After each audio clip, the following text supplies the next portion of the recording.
Welcome back to my channel, you guys, and today is Vlogmas Day 2. Yes, I know, we made it, we're here. So, for today's video, we're gonna watch some Christmas heart-animated anime stories. So, I did something like this before on, let's say Halloween. I did 2 videos like this before on Halloween, so I'm gonna do a part 2 of this. So, therefore, you know what we're doing for today. Let's get in the video. I'm excited. So let me just get myself ready real quick. Put my blanket on. You know, we have to have the blanket on. Head on my last videos. Okay, we're ready? Let's get into the video. Oh, right. So we're gonna be watching 2 of these videos. I got a 2-minute one. We're gonna watch that one first. The next one up is gonna be like a 4-minute one. So yeah, let's get into it. Let's hope there's no commercials. I hate commercials. Hey, it's me, your dry skin. I'm craving something from Here it is, commercials. My do-rag grip up top, bro. I'm gonna need a whole new one. Like, I hate buying do-rags because they just rip so easily though over time. They're just so cheap. I wish they could last for like a freaking year. And away we go.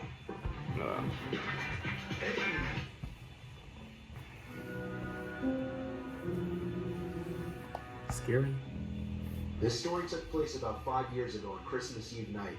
5 years It was around ago. 1 in the morning, and I had just finished placing presents under the tree. I went upstairs to brush up and everything, then came back downstairs to the kitchen to get a glass of water before bed. My son Jake, who was 4 at the time, was standing by the stairs leading to the basement. I asked him what he was doing up so late. He pointed down the stairs and said, "Santa." I picked him up and carried him back to his room. I took a glass of water Now, and went to bed. she should have been told him Santa is real. I woke up around an hour later to my son running down the hall outside my room. I sighed Weird. and got out of bed. As I was going down the stairs, I saw Jake by the tree looking at presents. Then he ran past me into the basement stairs again. He pointed down the stairs again. This time I looked down the stairwell, and my heart dropped as I saw a black figure sitting on the bottom step. I almost screamed, but I somehow held it in. I pulled my son quietly away from the basement door and closer to the front door of the house. I moved my hand away from my son's mouth to reach for the lock in the doorknob. I tried to pull the door open as quietly as possible, but it was pointless. The squeaky hinges let out the usual ear-piercing screeches, and I cringed in my mouth and eyes as I did. That's what she get for trying to open the door slow. Heavy stomps coming from up the basement stairs. I screamed and pushed. See, that's what she get for trying to open the door slow. She drove him out there. The fact that she drove her son out there and started running with him again, it's crazy. After that, we went inside and stayed there and waited. The neighbor bald-headed. Y'all see that? Y'all see the back?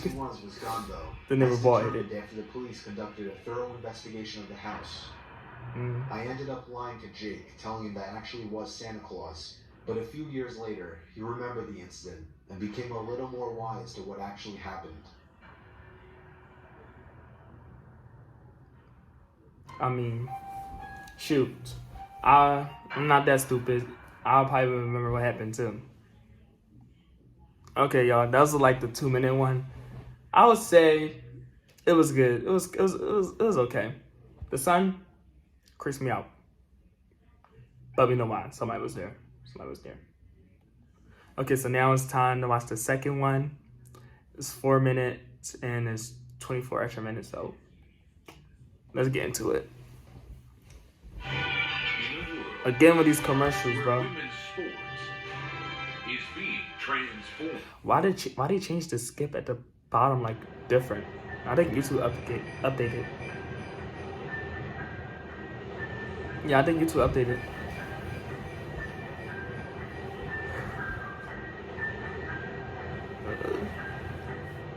A Christmas Eve horror story. Last year on Christmas Eve, I was working late. I'm 23. I work in New York City and commute home every day on the train. Since I'm one of the younger ones in the office, I got stuck with one of the worst shifts, so I wasn't able to get home until 5 I o'clock. bet.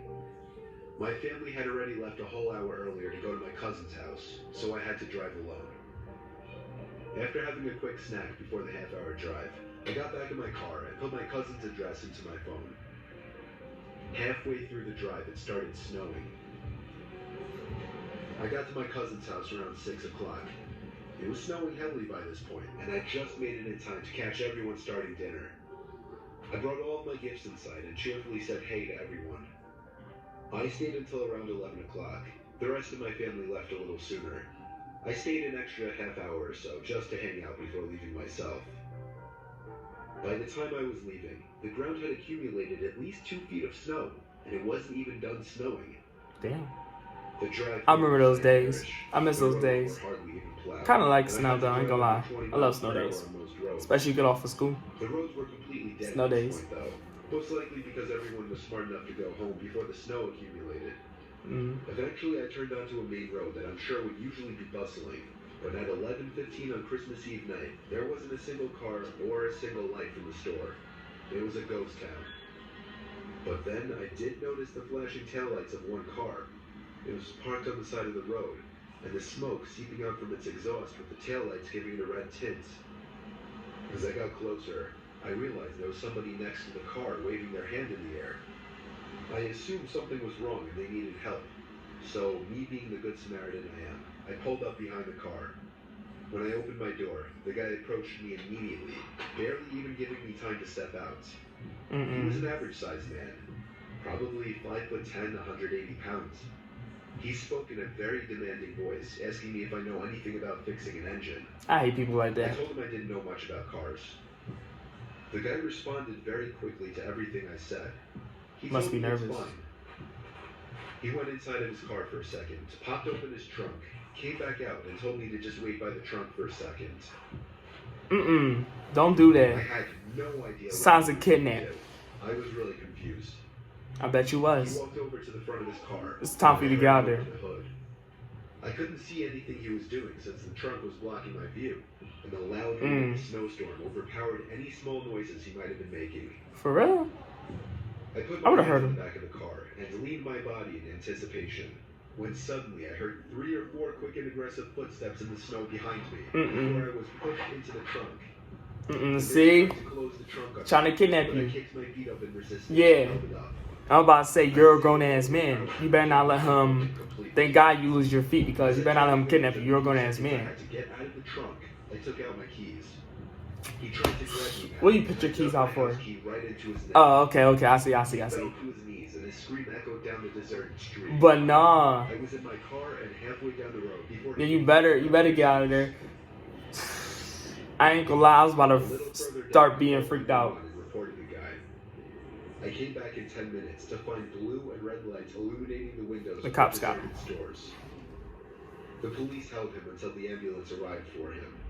I watched the whole thing, and nothing ever felt better in my life. I bet it didn't. I got home safely half an hour later and told my family everything. Bet you did.